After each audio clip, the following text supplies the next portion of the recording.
Power has a scent. It moves through the air like heat before a storm. Invisible, yet everyone feels it. Some are drawn toward it instinctively, their pulse quickening in its presence. Others pretend not to notice, comforting themselves with the illusion that merit alone governs the world. But deep down, everyone knows power bends reality. It decides who speaks, who listens, and who vanishes into silence. Imagine walking into a room where every person's value is measured not by morality or virtue, but by their proximity to influence. Laughter sounds different here, calculated, perfectly timed to echo after the powerful have spoken. Words are chosen like currency. Every smile hides a strategy. You can feel it. This is not conversation. This is court politics dressed in modern clothes. The boardroom, the gala, the private club, all are stages of the same ancient theater Machiavelli once studied. Here's the unspoken truth. You are always being evaluated. The powerful rarely ask, "What can you do?" They ask, "What can you do for me?" If you fail to answer that question, not in words but in aura, you are dismissed before the handshake ends. Yet Machiavelli, centuries ago, whispered a dangerous insight. The first method for estimating the intelligence of a ruler is to look at the men he has around him. The wise understand this cuts both ways. If you wish to rise, you must make yourself indispensable to power, not as a servant, but as a mirror that reflects its greatness while quietly shaping it. This is the paradox most never grasp. To attract power, you must not chase it. To influence the influential, you must appear unbothered by their authority, yet calibrated enough to speak the language of ambition. It is a psychological dance, part seduction, part chess. The powerful crave two things above all: validation and rarity. Give them both and you enter their orbit. Misstep, and you are forgotten like a breath on glass. But what does this mean in the modern world? We live not in Florence under the Medici, but in a digital court where influence is broadcast instead of whispered. Still, human nature hasn't evolved past its hunger for hierarchy. CEOs, politicians, creators, and cultural titans, they all play by Machiavelli's logic, whether they've read The Prince or not. Consider this. When you meet someone powerful, what you feel is often more important than what you say. The body betrays need. Desperation emits a frequency the powerful instinctively avoid. The first rule, then, is mastery of self. You cannot connect upward until you have subdued your own craving to be recognized. The one who appears to need nothing becomes the most desired ally.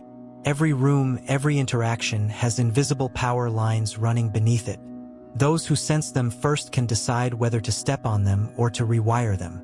That awareness begins by understanding that connection with the powerful is not built on flattery, nor rebellion, but on relevance. You must embody something the powerful lack: clarity, courage, or novelty. You must offer them a mirror that not only reflects their light but amplifies it. And yet, this path is perilous. The moment you begin to seek proximity to power, you step into a moral fog. Are you manipulating or evolving?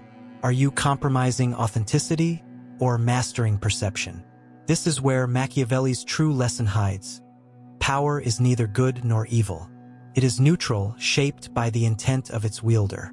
The question is not whether to play the game, but whether you can play it without losing your soul. So we stand before the threshold, the world of powerful people.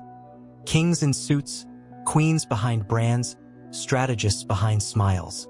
To move among them is to learn a new form of language, one written not in words but in presence.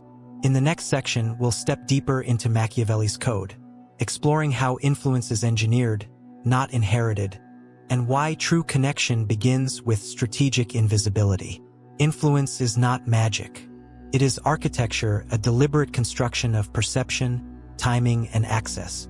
Those who appear effortlessly connected to the powerful have simply mastered the invisible scaffolding beneath relationships. Every gesture, every silence, every introduction they engineer is part of a quiet design. To understand how to connect with power, you must first learn to build that design yourself. Machiavelli understood this centuries before psychology gave it language. He observed that influence is never about domination but dependency. A wise ruler, he wrote, must rely on his own arms, not on those of others. Yet what he meant was not isolation, it was control over one's leverage. The powerful connect only to those who increase their leverage. They have no interest in equals. They seek assets. The tragedy is that most people approach them as admirers rather than instruments of value. The architecture of influence begins with positioning. Think of yourself as a signal in a crowded field of noise. Everyone wants attention. Few command it. To stand out to the powerful, your presence must suggest inevitability. You must appear to be someone they will eventually need, a person orbiting a future they already desire. This is not arrogance. It is precision. The most magnetic figures in any field cultivate relevance before opportunity calls their name. Consider this: the powerful do not chase novelty, they chase reinforcement of their dominance. Your goal is to frame your uniqueness as an extension of their existing vision. If they see you as an amplifier of their reach, a translator of their ambition, or a bridge to something they cannot access alone, they will make room for you at their table. But if you stand before them as a rival or a sycophant, you will be dismissed. You must become useful without being used. Psychologically, influence operates through a series of triggers: familiarity, scarcity, and prestige. Familiarity builds trust, scarcity builds intrigue, and prestige builds validation. The trick is to rotate among these states strategically. First, make yourself visible enough to be remembered. Then, withdraw long enough to create curiosity. When you return, do so bearing something of undeniable value: insight, connection, or perspective. The mind of the powerful responds not to constancy, but to rhythm. Think of influence as a structure made of 3 pillars: perception, access, and control. Perception is how you appear in the mental theater of others. It is the first impression that sets your hierarchy. Dress, tone, eye contact, and composure are not superficial. They are tools of emotional calibration. Access is the door to the inner circle. You gain it not through pleading, but by aligning yourself with shared goals or mutual interests. Control is your ability to set the terms of engagement. If they always dictate when, where, and why you meet, you are not a connection, you are a resource. Control requires boundaries wrapped in grace. You must also learn to read environments like a cartographer of ambition. In every organization, every network, there are 3 kinds of power: formal, social, and psychological. Formal power is visible: titles, money, authority. Social power flows between people: reputation, trust, narrative. Psychological power is internal: the ability to make others feel uncertain or inspired. The true Machiavellian understands that the last form governs the first 2. Observe how the powerful test others. They speak ambiguously, watch reactions, and measure composure. They seek emotional steadiness, the kind that cannot be faked. To connect with them, you must cultivate emotional neutrality. Calm in praise, calm in insult, calm in uncertainty. It's not indifference. It's the quiet power of self-command. In a world ruled by display, restraint becomes magnetic. Machiavelli warned that men judge more by the eye than by the hand, for everyone can see but few can feel. This truth is brutal. Perception outpaces reality. Influence, therefore, is not about being the best. It's about being seen as inevitable. The moment you master that illusion, you are no longer orbiting power. You are constructing it. And so, we move deeper from architecture to motion. In the next section, we'll explore the psychology of approach. How to turn a single encounter with power into a lasting connection without appearing subordinate or self-serving. There is a moment, brief, electric, when 2 worlds collide. You stand before someone whose name carries weight, whose presence warps the room around them. Your breath betrays you, your instincts hesitate. You are aware of your position in the hierarchy, whether you admit it or not. This is where most people lose the game before it begins, not through ignorance but through emotion. Machiavelli would have smiled knowingly. He understood that fear is the silent currency of power. When you approach someone powerful, they sense your internal weather long before you speak. Your posture, tone, and micro-expressions broadcast your psychology. To them, every conversation is a transaction, not of information but of energy. They will either feel your stability or sense your need. The first earns curiosity. The second triggers dismissal. To approach the powerful effectively, you must detach from the illusion of equality. Equality is social comfort. Influence is asymmetrical. The goal is not to pretend you are their peer, but to signal that you exist outside their dependency network. You are not a fan, a subordinate, or a rival. You are a variable they cannot easily define. Mystery is your initial advantage. Before speaking, observe. Every powerful person carries a visible pattern. Their rhythm of speech, their emotional tempo, their appetite for dominance. Mirror subtly, never obviously. To mirror too closely is mimicry. To mirror strategically is synchronization.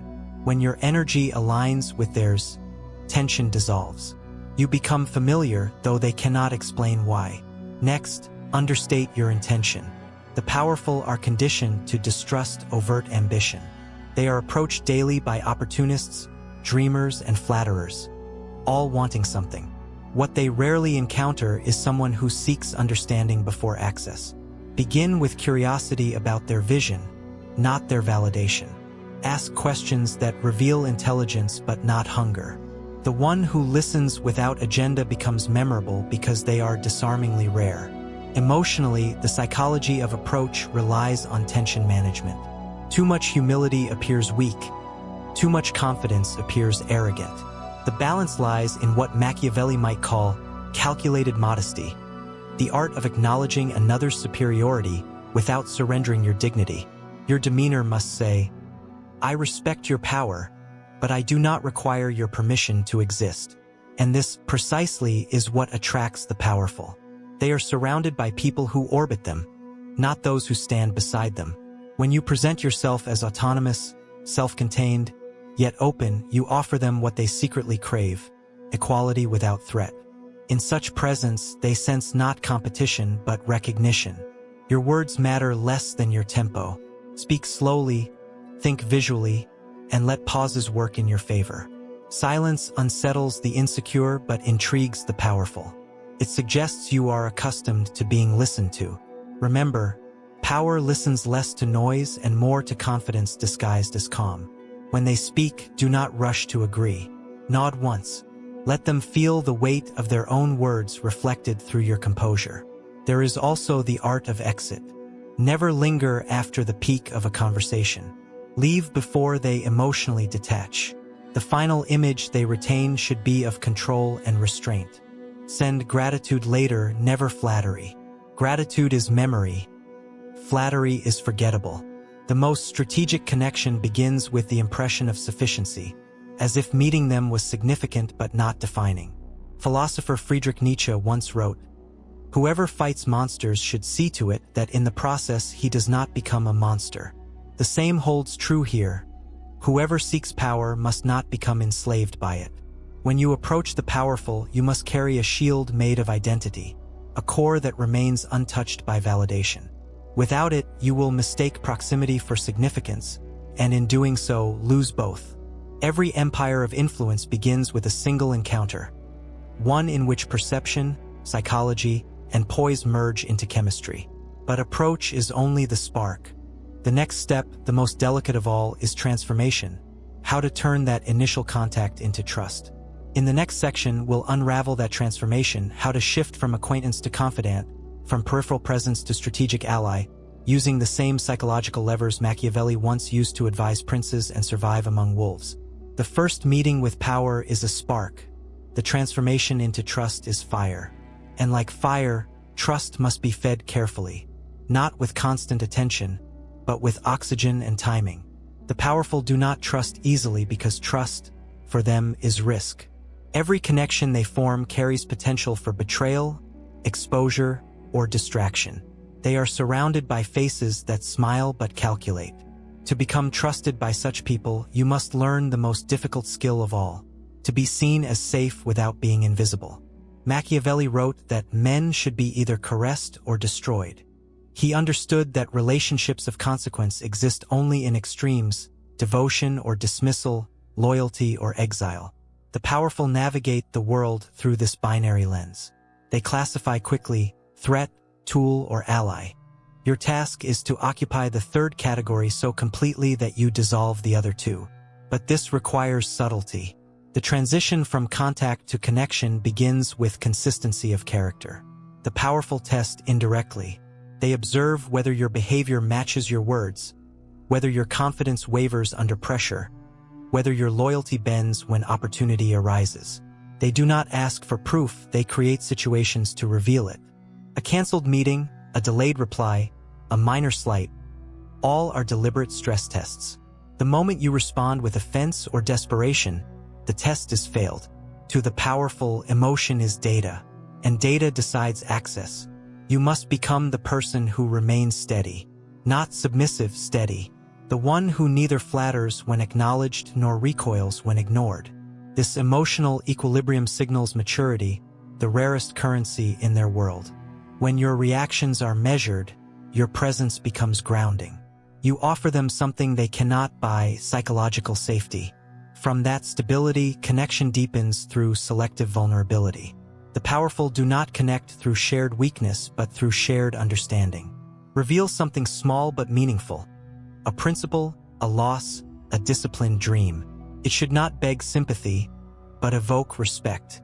Vulnerability, when framed through strength, becomes a bridge. It tells them, I too carry weight, but I do not let it crush me. Then comes reciprocity, the invisible contract. True trust forms when you deliver value before being asked.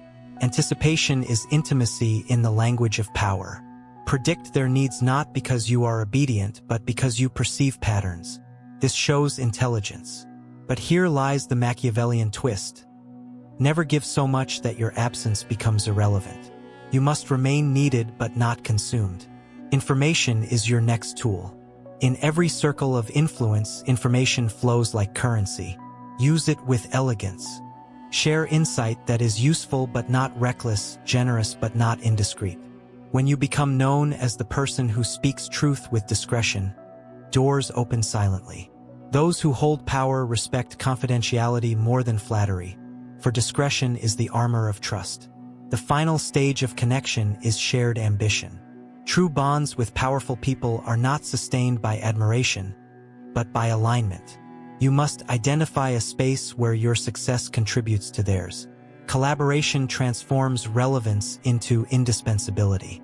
When your growth fuels their vision, you cease being an acquaintance. You become part of their strategy. That is the alchemy of trust, transformation through mutual elevation. But remember, this bond must never enslave you. When proximity to power begins to dictate your values, you have ceased to be an ally and become an echo. Machiavellian wisdom is not manipulation. It is mastery of balance. The goal is not dependence but resonance, to remain close enough to influence, yet distant enough to keep perspective. In this stage, your silence becomes as powerful as your words. Trust is not declared. It is demonstrated through time, restraint, and timing. The one who can wait without withdrawal, who can advise without ego, who can stand in a storm without flinching, that is the one power keeps close. And yet, the circle of trust is not the summit, it is merely the foundation. Once inside, a new challenge emerges, sustaining influence without surrendering autonomy. For power is a living thing, it feeds, it shifts, it tests. In the final section, we will step into that volatile space, exploring how to remain powerful among the powerful, and how to wield Machiavellian connection without losing the self that built it. The summit is rarely still. Once you enter the orbit of the powerful, the game does not end, it transforms. The danger is no longer obscurity but absorption. You risk becoming a reflection of the very forces you once sought to understand. It is here, in this thin air of prestige and expectation, that Machiavelli's lessons become not just strategic, but spiritual. To remain powerful among the powerful, one must master the dance of autonomy and influence. Too much autonomy, and you drift into irrelevance. Too much dependence, and you lose your shape. The balance lies in the art of detachment, to be near power but not owned by it. Detachment is not distance. It is sovereignty. It means you can walk away without resentment, speak truth without fear, and serve ambition without surrendering identity. Powerful people are drawn to those who can stand beside them without trembling, those whose value endures even when favor fades. You must therefore anchor yourself in something immovable, a philosophy, a code, a vision that predates your connections. Without that inner root, you will bend with every gust of status and gossip. Machiavelli knew this when he warned princes that fortune is a woman, and if you wish to control her, you must treat her roughly. He did not speak of cruelty, but of resolve. Fortune respects those who refuse to be ruled by its tides. To sustain influence, begin with self-reliance. The powerful respect those who can create independent value. Never allow your network to become your identity. Your worth must not depend on access, but on contribution. Be the rare individual who can walk into a room of giants and still offer something original. Insight forged from solitude, not merely from association. When you carry your own gravity, the powerful orbit you willingly. Next, practice strategic withdrawal. Every relationship, no matter how potent, requires mystery to maintain tension. The more present you are, the less potent your presence becomes. Step back periodically, disappear without explanation. Let curiosity do your speaking. The absence of the valuable is more powerful than the presence of the common. Those who always remain available become accessories. Those who withdraw with grace become legends. Equally vital is emotional discipline. Power tests loyalty not with grand betrayals but with subtle provocations, delayed responses, shifting alliances, sudden reversals. Do not chase reassurance. The higher you rise, the less affirmation you will receive. The powerful respect composure under neglect. When you remain unshaken by inconsistency, they recognize you as one of them, someone governed by strategy, not impulse. The most sophisticated players of influence also understand when to yield. There are moments when opposing power head-on would be suicide. Retreat in those times is not weakness but wisdom. Influence is fluid. It requires the ability to bend temporarily so you may shape permanently. As the Taoist master Lao Tzu observed, the softest thing in the world overcomes the hardest. True power is not rigidity. It is adaptability veiled as serenity. But perhaps the final and most elusive lesson is this: never confuse connection with control. You can guide power, but never own it. The moment you begin to believe you are indispensable, you invite your downfall. Influence must remain humble, not out of morality, but survival. History is littered with those who mistook access for authority, only to be replaced by quieter, hungrier minds. In the end, the Machiavellian path is not about manipulation. It is about perception, discipline, and endurance. It is the understanding that human nature is both predictable and tragic, that alliances are fragile, and that true mastery lies not in ruling others, but in ruling oneself. To create connections with powerful people, you must become something rarer than power itself, a person of presence. Someone who can stand in opulence yet think like a philosopher. Someone who can touch influence without being burned by it. So, as the doors of influence open before you, remember this: charm will open the gate, intellect will keep you seated, but character, unshakable, silent, self-defined, will determine whether you belong there at all. Because the secret Machiavelli left behind was never about gaining favor. It was about surviving it.